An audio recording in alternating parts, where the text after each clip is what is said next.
Hey everybody, welcome back. Today we're going to talk about the Chevy Traverse and some thoughts on it, issues, things like that. Why it is probably one of the worst SUVs ever. So this is a 2010 Chevy Traverse, the 3.6 V6, 6-speed automatic, front wheel drive, and it is terrible. So a family friend brought me this Traverse to see if I could figure out what's going on with it. It had been to a few different shops and people couldn't really figure out what was going on. But basically it needs a torque converter and quite a bit of other maintenance.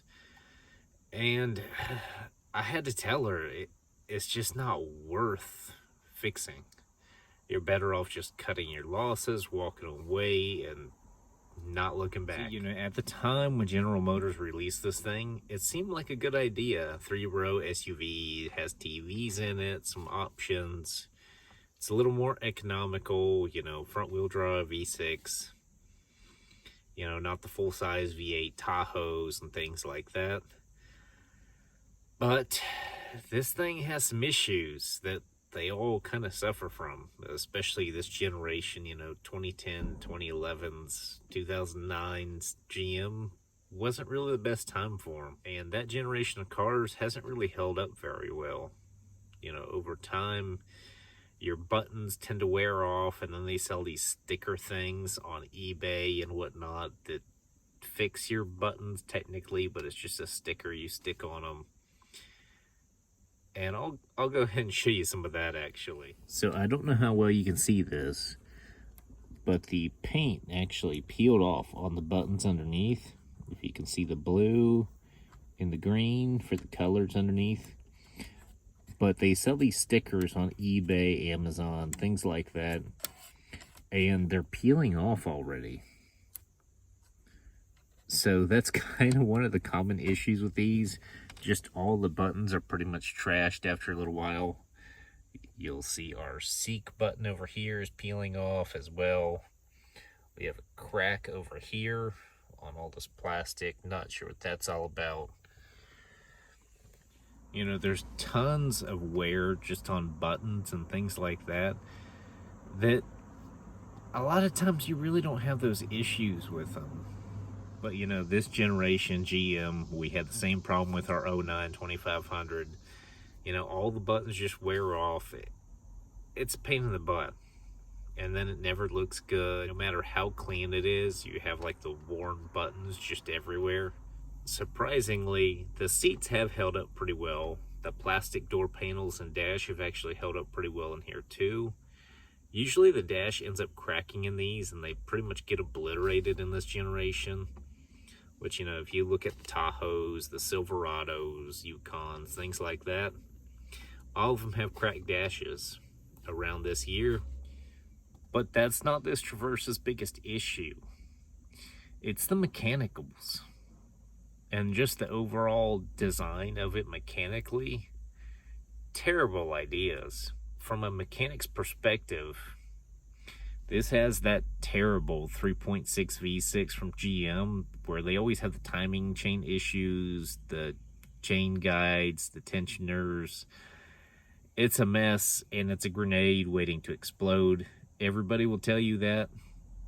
But that's only one of the big issues. The other serious issue with this thing, the transmission. That 6-speed automatic front wheel drive, terrible. Again, based on the mechanic's perspective, the transmission in here is not really serviceable. And being front wheel drive, well, let me take a step back for a second. So to change the transmission filter, standard procedure, you service it on most vehicles. On this, it is not a serviceable item. That means if you want to change the filter in this thing, say it has, 250,000 miles on it. This one has 281. And it's at the end of its life. And it's had, multiple engines, transmissions, things like that from what I've heard. But if you want to service that transmission, the filter in it, non-serviceable.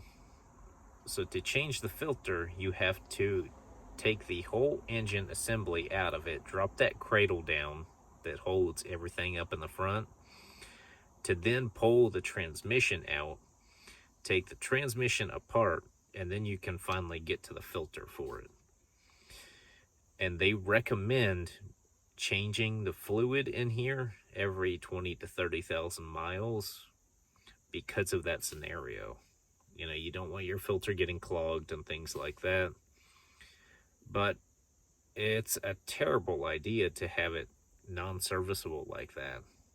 Most vehicles, you just drop the transmission pan down and your filter's right there. You can change it out. You put the pan back up, fill it with fluid again, and you're good to go.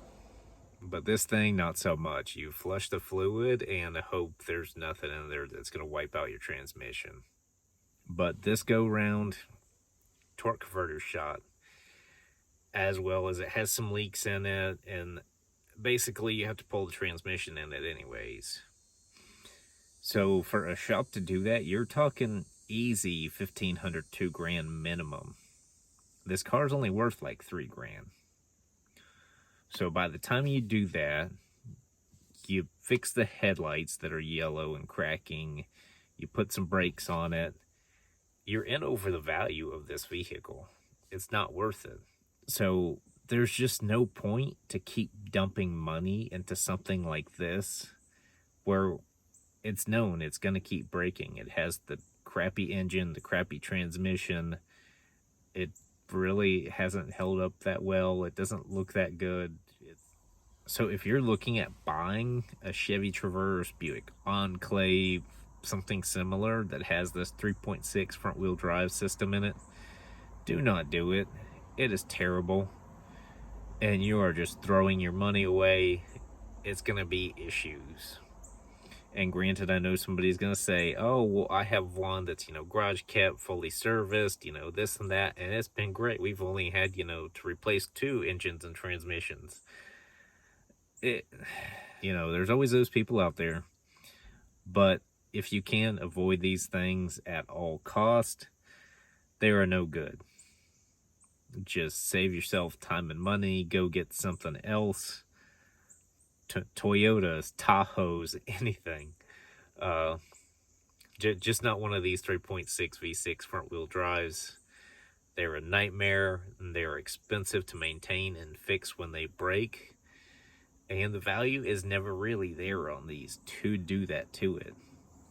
But you can look at it, 281,000 miles. The interior's held up pretty well as far as ripping. Obviously, it's dirty, pretty nasty in here.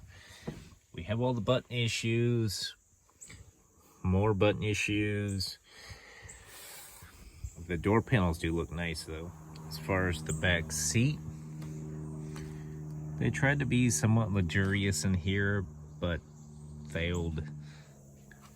But obviously it's cloth, kind of basic, stripped down, plastic everywhere.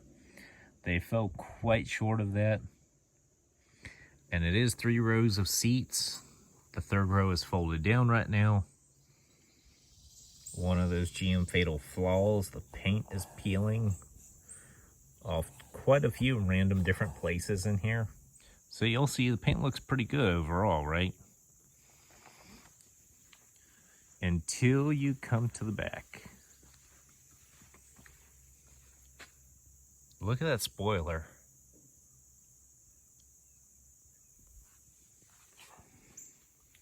So back here we have our 3rd row folded down. We have this little cargo area.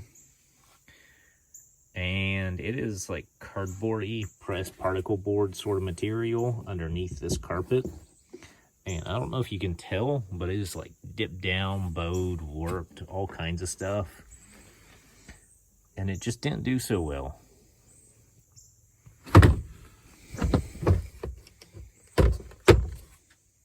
Most of the vehicles in this 2010 era moved to like an ABS plastic piece wrapped in carpet.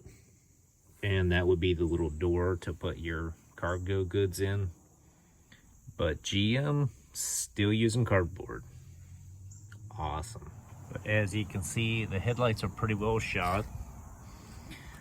It could use 2 new tires on the back. They alternate tires apparently. Buy 2 for the front, 2 for the rear at different times. And this is pretty common for used vehicles right now. It's pretty sad. So just think about this. If this thing got traded in right now, some used car dealer probably have this thing sitting on their lot for like $7 grand.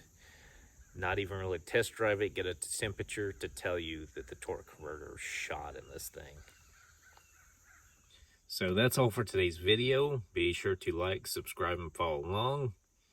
If you're looking at one of these vehicles used, avoid this platform like the plague. It will not go good. I can pretty much guarantee it.